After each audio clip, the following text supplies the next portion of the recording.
تو theory of the expanding universe, Iqbal نے کہا ہے یہ کائنات ابھی ناتمام ہے، شاید کہ آ رہی ہے دمادم صدائے کن فیکون کن فیکون۔ ابھی تو جیسے کہ قرآن مجید میں آیا بھی ہے، this big bang was the beginning of the material universe.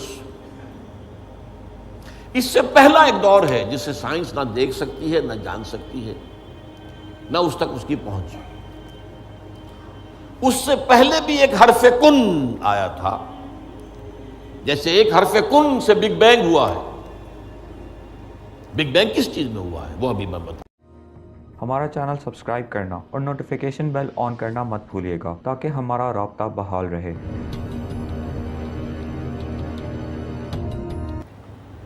اصل میں آج جو دنیا میں جو کریشن آف یونیورس کا تصور ہے، جو تقریباً اب متفق علیہ ہے، کچھ عرصے پہلے تک جس کو ہم کہتے ہیں Newtonian era of physics, Newton کا دور، وہ بابائے فزکس ہے، اس میں کوئی شک نہیں۔ بابائے طبیعیات جو ہے وہ نیوٹن ہے، اگرچہ اس کے بعد ایک انقلاب عظیم آئنسٹائن کے ذریعے سے آیا۔ اب یہ آئنسٹائن کا دور ہے جس میں ہم سانس لے رہے ہیں، لیکن یہ کہ بابائے طبیعیات نیوٹن۔ اس نیوٹونین فزکس نے جو تصورات پیدا کیے تھے، اس کا ذہن میں یہ نقشہ تھا کہ یہ کائنات ہمیشہ سے ہے اور ہمیشہ رہے گی، مادہ ہمیشہ سے ہے اور ہمیشہ رہے گا، میٹر از انڈسٹرکٹیبل، مادہ ختم ہو ہی نہیں سکتا، وغیرہ وغیرہ وغیرہ وغیرہ، بڑی تفصیل میں نہیں جا سکتا۔ آج ہمیں معلوم ہو گیا ہے، اور اس پر اجماع ہے تقریباً فزکس کا، اور کافی عرصے سے، this universe has a beginning, اور اس کو نام دیا گیا بگ بینگ۔ کتنے بلینز اینڈ بلینز اگو، ایئرز اگو، ایک بہت بڑا دھماکہ ہوا تھا، بگ بینگ، اور اس سے کائنات کا آغاز ہوا۔ اور نمبر دو، اس کا ایک اینڈ بھی ہے، الی اجل مسمی، جسے قرآن کہتا ہے۔ یہ کائنات ہمیشہ کے لیے نہیں ہے، الی اجل مسمی، ایک خاص مدت معینہ تک یہ رہے گی، اس کے بعد خاتمہ ہو جائے گا اس کا، یہ ہمیشہ کی نہیں۔ تو بگ بینگ سے جو ایک نظریہ شروع ہوا کہ شروع میں کیا تھا، ذرات تھے، بہت چھوٹے بہت چھوٹے بہت چھوٹے بہت چھوٹے، فوٹونز، ان میں حرارت اتنی تھی، ٹریلینز ڈگری آف فارنہائٹ یا سینٹی گریڈ جو چاہیں کہہ لیں، and they were running away from each other. یہ تھی first stage of the creation of this material world. پھر یہ ذرات جو ہیں یہ مل جل گئے، اس سے گیلیکسیز وجود میں آئی، گیلیکسیز ایک دوسرے سے بھاگ رہی ہیں۔ آج بھی مانا جا رہا ہے ایکسپینڈنگ یونیورس، یہ کائنات ابھی پھیل رہی ہے، اور گیلیکسیز کے درمیان فاصلہ بڑھ رہا ہے۔ اور بڑی پیاری مثال دی جاتی ہے کہ اگر ایک غبارہ ہو، اس غبارے کے اوپر آپ نے کوئی ڈاٹ لگا دیے، اس غبارے کو جتنا پھیلائیں گے پھولائیں گے تو وہ ڈاٹس بھی ایک دوسرے سے بڑھتے چلے جائیں گے، فاصلہ ان کا بڑھتا جائے گا۔ پہلے غبارہ اتنا تھا، اب اتنا ہو گیا، تو وہ جو دو ڈاٹس کے درمیان فاصلہ اتنا تھا وہ اتنا ہو گیا۔ تو theory of the expanding universe, Iqbal نے کہا ہے یہ کائنات ابھی ناتمام ہے، شاید کہ آ رہی ہے دمادم صدائے کن فیکون کن فیکون۔ ابھی تو جیسے کہ قرآن مجید میں آیا بھی ہے، ہم اپنے خلق میں ہم وسعت کر دیتے ہیں جو جتنا چاہتے ہیں، وَنَزِيدُ فِي الْخَلْقِ مَا نَشَاءُ، یہ تخلیق جو ہے بھی جاری ہے۔ بہرحال اس کے بعد وہ دور آیا کہ پھر یہ گیلیکسیز کے اندر یہ کرے بنے اور سٹارز بنے، اور پھر وہ کرے ٹھنڈے ہونے شروع ہوئے۔ انہی میں سے ایک کرہ ہمارا یہ زمین ہے۔ یہ آگ کا کرہ تھا، آگ کا جیسے سورج ہے، لیکن ٹھنڈا ہوا، ٹھنڈے ہونے سے یہ سکڑا، تو اس پر اونچائیاں اور نیچائیاں پیدا ہوئی۔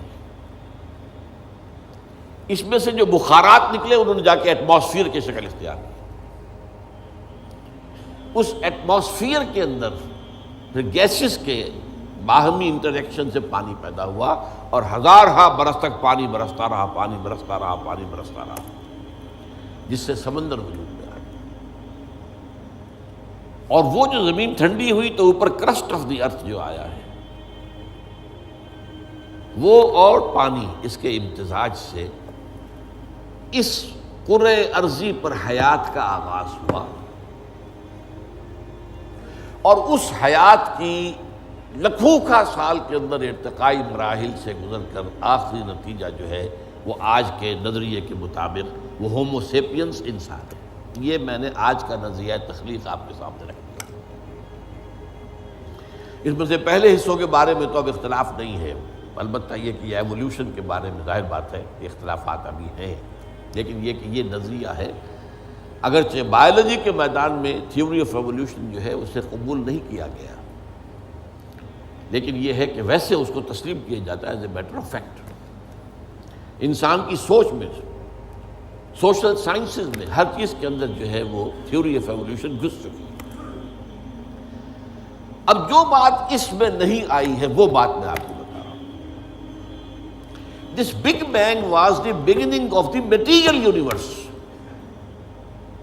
اس سے پہلا ایک دور ہے جسے سائنس نہ دیکھ سکتی ہے، نہ جان سکتی ہے، نہ اس تک اس کی پہنچ. اس سے پہلے بھی ایک حرف کن آیا تھا، جیسے ایک حرف کن سے بگ بینگ ہوا ہے. بگ بینگ کس چیز میں ہوا ہے وہ ابھی میں بتاتا ہوں. اللہ تعالیٰ کے پہلے اولین حرف کن سے ایک بہت لطیف نور پیدا ہوا. یہ لطیف نور کیوں کہہ رہا ہوں؟ اس میں حرارت نہیں تھی، حرکت بھی نہیں تھی، لطیف. اس سٹیج پر اس لطیف نور سے انسانی ارواح پیدا کی گئی اور فرشتے پیدا کیے. یہ پری بگ بینگ معاملہ ہے. ارواح انسانیہ میٹیریل نہیں ہے، ان کا تعلق اس یونیورس میٹیریل یونیورس سے نہیں ہے. یہ تو بگ بینگ سے پہلے کی بات ہے. فرشتے اور ارواح انسانی، جسد نہیں تھا، صرف روحیں تھیں، لیکن ہر ایک کی روح تھی. آدم سے لے کر آخری انسان جو آئے گا دنیا میں قیامت سے تب پہلے تک سب کی ارواح موجود تھی. اور ان سے عہد لیا تھا اللہ نے، الستو بربکم قالوا بلا. اب جو آدمی اس بات کو نہیں مانتا وہ کیسے سمجھے گا کس سے عہد لیا تھا؟ جدید دور کے ایک مفسر نے لکھا اپنی تفسیر میں، یہ عہد انسان کی تخلیق سے قبل عالم غیب میں لیا گیا. میں نے ان سے عرض کیا کہ حضور یہ تو جملہ آپ کا محمل ہے، جو شے پیدا ہی نہیں ہوئی اس سے کیسے عہد لے لیا؟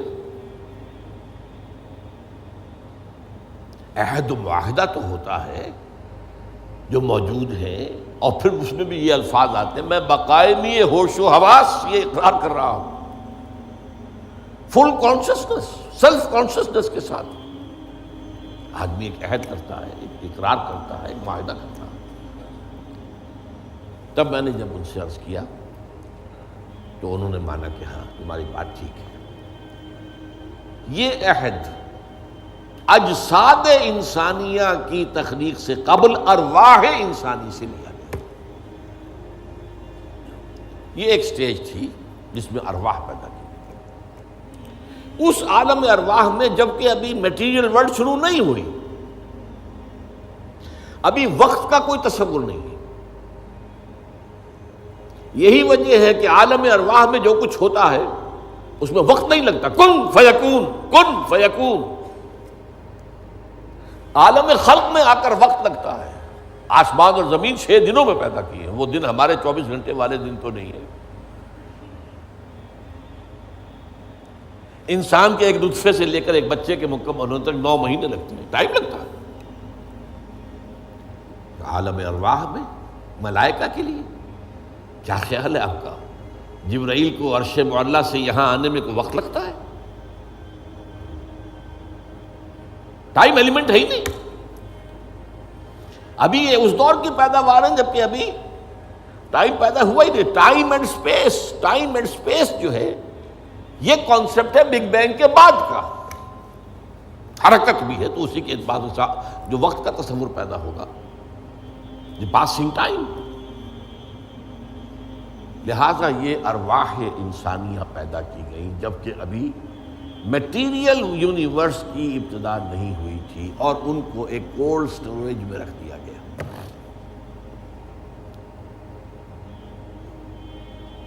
اب اس کے بعد وہ لمبا سفر،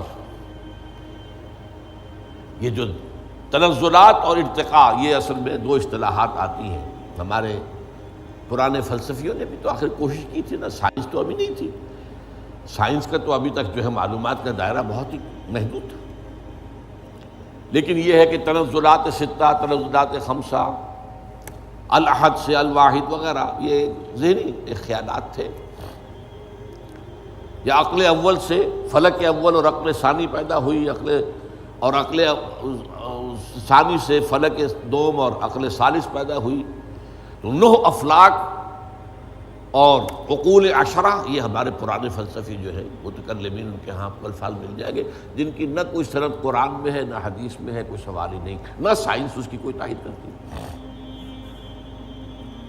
جو بات میں عرض کر رہا ہوں اب اس کے اعتبار سے آپ کو سائنس کے درمیان اور اس پورے تصور کے درمیان معلوم ہوگا کہ ہم آہنگی ہے، مکمل ہم آہنگی. جبکہ ابھی صرف نور، اور نور بھی اس میں نہ حرارت نہ حرکت. ارواح انسانیہ کا اور ملائکہ، پھر وہ بگ بینگ، اور وہ جو عرصہ گزرا ہے جس میں کہ حرارت، شدید ترین حرارت،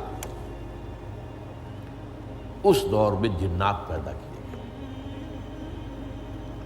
اب قرآن مجید کہتا ہے وَلَقَدْ خَلَقْنَا الْإِنسَانَ مِنْ صَلْصَالٍ كَالْفَخَّارِ وَخَلَقْنَا الْجَانَّ مِنْ مَارِجٍ مِنْ نَارٍ. آگ کی لپٹ سے.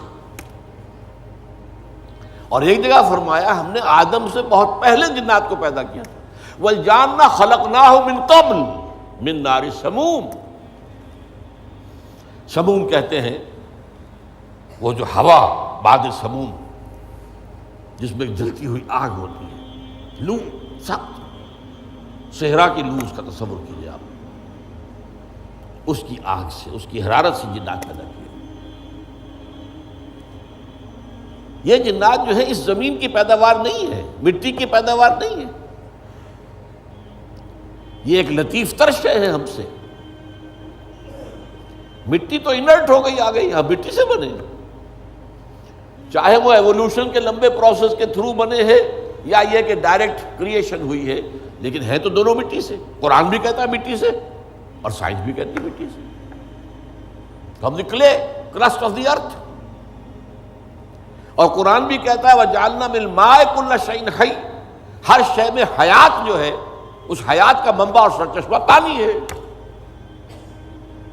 مادہ تخلیق جو ہے حیوانات ارضی کا، جن میں انسان بھی شامل ہے، وہ تو ہے مٹی، لیکن منبع حیات پانی. وَجَعَلْنَا مِنَ الْمَاءِ كُلَّ شَيْءٍ حَيٍّ. اور یہی سائنس کہتی ہے کہ سمندر کے کنارے پر، دلدلی جگہوں پر، وہاں کیا ہوتا تھا کہ ابھی پانی پیچھے ہٹ گیا ہے، پھر پانی آ گیا ہے، پھر پھٹ گیا ہے. یہ تعامل چل رہا ہے. اور اس کے نتیجے میں وہاں جو کیمیکل کمپاؤنڈز تھے، اس کے بعد آرگینک کمپاؤنڈز بنے، اس کے بعد اسی کے اندر جو ہے جو حیات کا جرثومہ پیدا ہوا، ایک سیل ایمیبا. یہ ان کا کہنا ہے. میں اس وقت اس کی نہ تصدیق کر رہا ہوں نہ تردید کر رہا ہوں. جو بتا رہا ہوں آپ کو کہ دونوں کا ایک یہ جو ہے بات متفق علیہ ہے کہ مٹی سے اور پانی سے بنے، اس میں کوئی اختلاف نہیں. اب یہ سلسلہ جو چلا ہے، اب وہی کہانی جو ہے یہ دہرائی جا رہی ہے. وہی ایک سیل سے رحم مادر میں بچہ پروان چڑھ رہا ہے، جو ہو سکتا ہے 9 ملینز آف ایئرز میں ہوا ہو، ایک جرثومے سے لے کر انسان تک کا معاملہ وہ رحم مادر میں 9 مہینے میں ہو رہا، the same process, single cell, اور اس کے یہ مراحل ہیں۔ تو زندہ تو ہے، نطفہ بھی زندہ، علقہ بھی زندہ، مضغہ بھی زندہ، ماں کی طرف سے آنے والا بیضہ بھی زندہ، مرد کے نطفے اور ماں کے بیضے سے امتزاج سے وجود میں آنے والا زائگوٹ نطفۃ امشاج وہ بھی زندہ۔ لیکن جب 120 دن ہو جاتے ہیں تو اب یرسل الملک، اب وہ فرشتہ بھیجا جاتا ہے وہ رحم مادر میں، وہ روح، اس کی روح، میری روح جو وہاں تھی، وہ لا کر میری والدہ کے رحم میں، وہ جو میرا حیولہ وجود میں آیا تھا اس کے اندر پھونکی گئی ہے، تب میں بنا ہوں، میرا وجود انسان کی شکل اختیار کیا۔ یہ ہے در حقیقت قرآن مجید کا جو حقیقت انسان